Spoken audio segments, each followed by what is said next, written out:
2 flyers just of runs coming up this weekend. 5 miles away and filled up the tank, we'd only save about $1.50 here. Let's look at this Hobby Lobby style here. The minimum wage now for a full-time employee, $14 an hour. Multiply that then by 40 hours in a week, 52 weeks a year, and you're looking at a minimum wage of $29,000 a year for a full-time worker. Limit a sales tax proposal to no more than a quarter cent. So on a $5 purchase, that's just more than a penny. It does add up. Detectives were trying to stop a 25-year-old man who had a felony DWI warrant out. They were also looking to question him in a homicide investigation. A manager here at Dublin's Pass says it's normally not this quiet during happy hour, and one look outside will show you why. We'll save it about $2 billion. We're talking about things that are going to be about 3 times as tall as the chapel itself. It's an empty bottle, and it's staying empty. That's because Super Bowl Sunday will be night times last night. It's my wife. When the smoke cleared, so did Jim Knight's customers. What you're really going to want to watch, Ashley, is neighborhoods like this one, these small neighborhoods off of the main roads that have a lot of work that need to be done. I want to show you this right here. We actually just saw a truck drive through here that fishtailed just a little bit driving through. I'm just going to go pretty slowly here. And if you look at my wheels,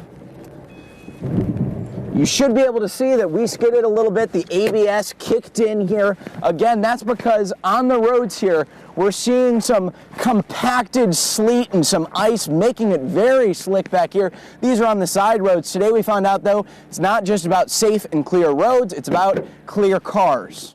If this earth could talk, what would it say? Grass is growing above soil watered by tears, stained by blood. My sister, Melissa, did the ultimate thing any mother would do in her final hour, and that was to protect her baby. If this earth could talk, would it mention the sound? The lone bagpiper, the cries, the speeches. What I've witnessed here in the last week is the miracle of the human spirit. The bulldozers, and now the children laughing. 2 years ago, this earth heard mothers weeping. Took a while, we got it rebuilt. The city is reaching up, building up, just as these blades extend toward the sky. Where homes laid in splinters, the walls of Kenneth Hosp's house now stand firm. I went to the middle bedroom and got down in there. Haas survived the storm in the spot he's lived in for 50 years. Even an EF5 couldn't move him. First thing we did, we walked out, we went through the front way out, looked down to St. John's Hospital, and we knew darn well that it was really a bad storm. One hospital now gone, with another rising, where broken hearts persevered, mending souls hold strong.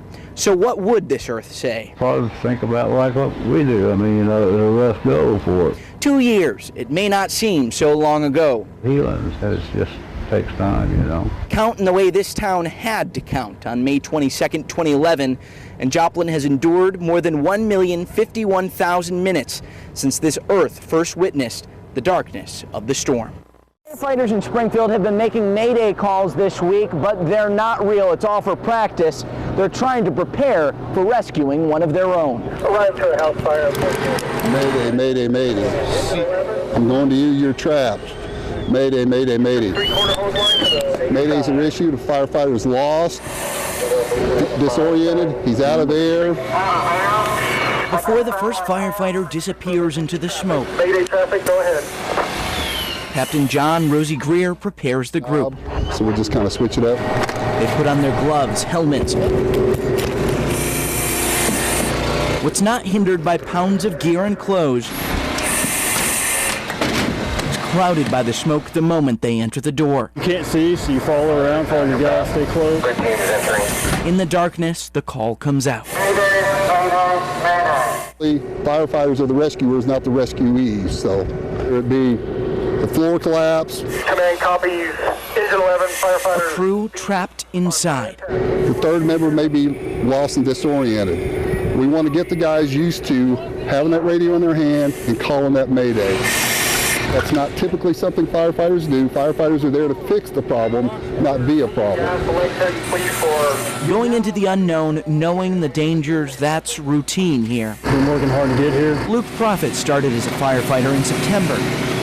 As far as the difference between pulling somebody out that's just a victim or pulling out somebody that's one of our guys, you know, we have all over here that gets caught on stuff in your packs, and it's just heavier, more cumbersome, a little more intense probably because it's one of our own. And with this rescue complete,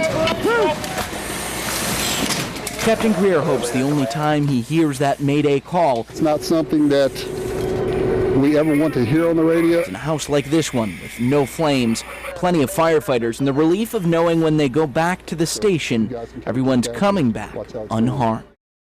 On a typical summer day, you'd find kids and campers scattered through the woods around the Kayakima Boy Scout reservation.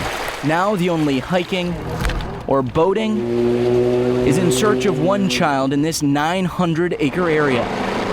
Teams of people walking through the woods, they're growing tired. Volunteer Gary Tanner is trying to ignore his exhaustion. You just do everything you can to try to find that boy. Tanner started looking for Caleb on the third day of the search. He has children of his own. We've combed a big area down here, this side of the river and the other.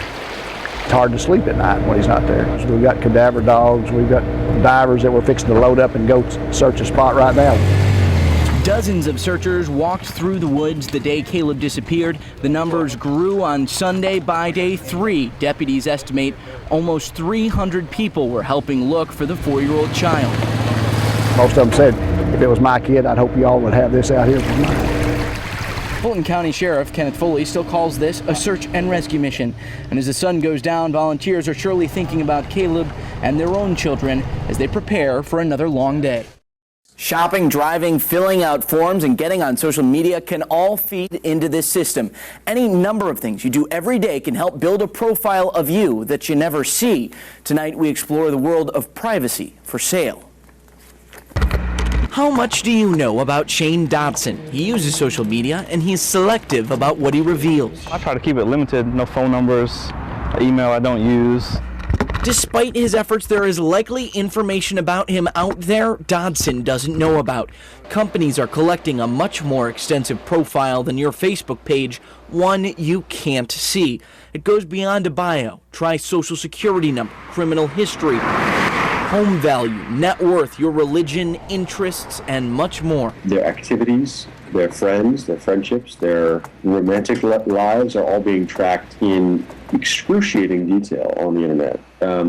It's pretty clear that probably not even your spouse knows how much the internet knows about you. That's the founder and CEO of Reputation.com, Michael Fairtick. Reputation.com protects your privacy and reputation on the internet. Fairtick says you may check terms of service to okay this trade, or businesses can find some information elsewhere. And so the guys who are buying and selling this information without your knowledge or permission and selling it to people you can't identify for purposes you can never know, what they say is, hey, this is lawful, this is okay, because the rules say that we're allowed to collect this, what's called publicly available data. Some of that comes from the driver's license office. I just moved here from Massachusetts a couple weeks ago. Dodson is getting his Missouri license after moving here from Massachusetts.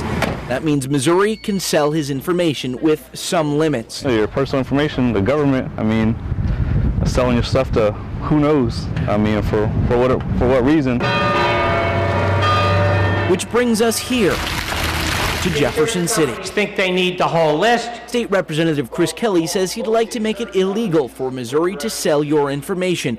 And at a minimum, he'd like to stop other companies from reselling it. There are 4,700 buyers out there, data miners and junk mail people, and there's legitimate uses like insurance companies and things like that. But there's really no limit on it at all, no reasonable limit, because the stuff is so easy to resell. So we made an official request for records from the Missouri Department of Revenue, and we found that companies and individuals are making hundreds of thousands of requests each year for your personal information. We basically charge what it costs us to produce that information. That comes out to nearly $2.3 million during the last 2 fiscal years. Missouri Department of Revenue spokesperson Ted Farnan says the department is following state and federal mandates. Under those laws, insurance companies, businesses doing research, employers, towing companies, private investigators, and others are allowed to get your information. It's more difficult for bulk mailers to obtain it. Our Compliance and Investigation Bureau can investigate that application. We can turn it down. We have done that before. If we find that people are not using the information for the reasons they've said, that's also something that we can take action on. Now, there are theoretical rules about that, but they're all self-enforcing. I went to buy the list, and I just had to fill out a form and say what I would and wouldn't do. There's no way to prove what I did or didn't do. It's just absolutely an open market on personal information. The addresses and names on the license are one piece in a patchwork, all about you. Fairtech says the material isn't just for marketing. Increasingly, companies are using it for more substantial purposes. And the roadmap includes things like how to assess your healthcare insurance premiums, whether to give you a certain kind of job, whether to extend you credit and on what terms, what prices to charge you for e-commerce goods. Kind of scary because, I mean, they'll just compile what they want. The Revenue Department wasn't able to give us an example of any place at a license office it tells drivers their information may be sold, and it wasn't aware of any way for most of us to keep those records private. Kevin joins us now. So is all this legal? The short answer is yes here. The Department of Revenue is following the laws as they exist. 97% of the money that comes into the state through this is supposed to go into the highway fund. Social Security numbers and photos are also much more restricted. The state can't give out that information unless it's for a criminal investigation, for example. However, the Federal Trade Commission is looking in to the major players in the data broker industry.